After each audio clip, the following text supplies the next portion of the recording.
వైఎస్ఆర్సీపీ మాజీ ఎమ్మెల్యే అనంత వెంకటరామరెడ్డి వారి పీఏ పలువురు నేతలు కలిసి బెదిరించి బలవంతపు రాజీనామాలు చేయించారంటూ వాలంటీర్లు ఆగ్రహం వ్యక్తం చేశారు। ఈ సందర్భంగా వాలంటీర్లు మీడియాతో మాట్లాడుతూ రాజీనామాలు చేయకుంటే గెలిచిన తర్వాత విధుల్లోకి రానియమంటూ భయభ్రాంతులకు గురిచేసి అనంత వెంకటరామరెడ్డి బలవంతపు రాజీనామాలు చేయించారని మేము ఇష్టపూర్తిగా రాజీనామాలు చేయలేదన్నారు।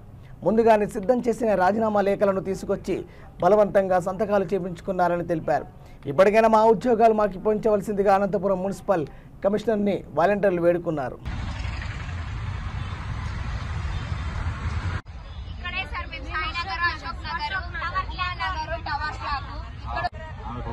ఫోన్ చేసి అవతల వీధిలో ఉంది నా ఓటు ఈతల వీధికి మారుతుంది। బెదిరింపులతో ఎవరు ఒత్తిడితో మీరు రిజైన్ చేశారు? ఎమ్మెల్యే ఆఫీస్ నుంచి ఒత్తిడి వచ్చిందండి। మేము చెయ్యము, వాటర్ బాటిల్ తెచ్చుకోవడానికి బయటకు వెళ్ళినా కూడా నన్ను పిలిచి మరి నువ్వు రిజైన్ చేసి సైన్ పెట్టి మళ్ళీ కావాల్సిందే వెళ్ళు అన్నారు। మా డాడీకి క్యాన్సర్ ఉంది, నేను హాస్పిటల్కి వెళ్ళాలి, నేను రాను అని కూడా చెప్పాను, కానీ ఎవ్వరు వినలేదు వాళ్ళు। ఈ రోజు నేను మా డాడీని కూడా కోల్పోయాను, వాళ్ళ వల్ల కూడా ఒక రకంగా వాళ్ళు కూడా కారణమే అందుకు।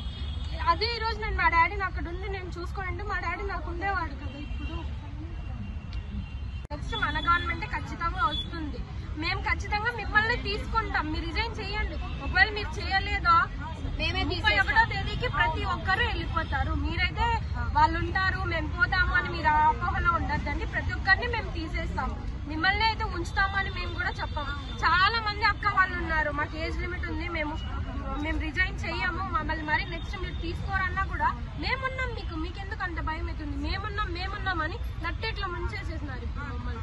ఇప్పుడు చాలా ఫ్యామిలీస్ ఉన్నాయి, అందరూ బీద కుటుంబం నుంచి వచ్చిన వాళ్ళే, ఏదో ఒక పని చేసుకుని బతికిన వాళ్ళే। 5,000కి వీళ్ళు జాబ్ చేస్తున్నారు, ఇది పని చేస్తున్నారు అంటే వాళ్ళే ఇంకా లెక్కలోకి తీసుకోవాలి, ఏ పరిస్థితుల్లో ఉండి వాళ్ళు జాబ్ చేస్తున్నారు। ఇక్కడికి వచ్చి రాత్రి అనక పగలనక అర్ధరాత్రి 12 వరకు కూడా మేము సర్వేలు చేసిన కాలాలు కూడా ఉన్నాయండి।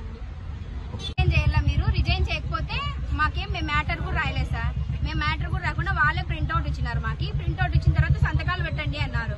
రేపు పొద్దున మాకు మళ్ళీ జాబ్ రాకుంటే ఎట్లా అన్నా అంటే మేము మరీ ఇస్తాం మీకు, మేము వస్తే మా ప్రభుత్వం వస్తే ఖచ్చితంగా మీకు ఇస్తాము జాబ్ అని అన్నారు సార్। అందుకు వాళ్ళు చెప్పింటేనే మేము రాజీనామా చేసిండే సార్, రిజైన్ చేసిండేది। మా బలవంతంగా మేమే సంతోషంగా ఏం చేయలేదు సార్, వాళ్ళు చెప్పిన ఒత్తిడి వల్ల మేము చేసినాం రిజైన్। ఇప్పుడు మీరు అంటే పద్ధతిగా పనిచేసిన వాళ్ళతో పార్టీ కార్యకర్తల మాదిరి పనిచేసిన వాళ్ళకు కూడా మీరు సపోర్టా? మేము ఏ పార్టీకి సపోర్ట్ లేదు సార్, మాకు పని ఇచ్చినారు, మాకు జీతం ఇచ్చినారు, మేము మాకు జీతం ఇచ్చినారు వాళ్ళకు రుణపడి మేము పని చేసినాం అంతే। అంటే మీ వాలంటరీ వ్యవస్థకే చెడ్డ పేరు తెచ్చేలా కొంతమంది వాలంటీర్లు పార్టీ కార్యకర్తల మాదిరి పనిచేశారు, వాళ్ళ విషయంలో మీ స్టాండ్ ఏంటి? 100 మెంబర్స్ లో ఒక 10 మెంబర్స్ చెప్పమ్మా, వాళ్ళకి సపోర్ట్ ఏం సపోర్ట్ అట్లా చెడుగా చేసిన వాళ్ళకి మేము సపోర్ట్ ఇయ్యం సార్, న్యాయంగా పని చేసిన వాళ్ళకి మాత్రమే మేము సపోర్ట్ ఇస్తాం। పథకాలు పంచే దాంట్లో కూడా ఎవరికి కానీ తారతమ్యాలు లేకోకుండా కార్పొరేటర్స్ కన్వీనర్స్ మేము చెయ్యమన్నా కూడా బలవంతంగా వచ్చి చేయించారు। మేము ఎక్కడికో ఊరికి వెళ్ళాం, ఊరు నుంచి మీరు వస్తేనే తింటారు లేకపోతే లేదు, చెయ్యమంటే బయటకు వచ్చినా కూడా వినక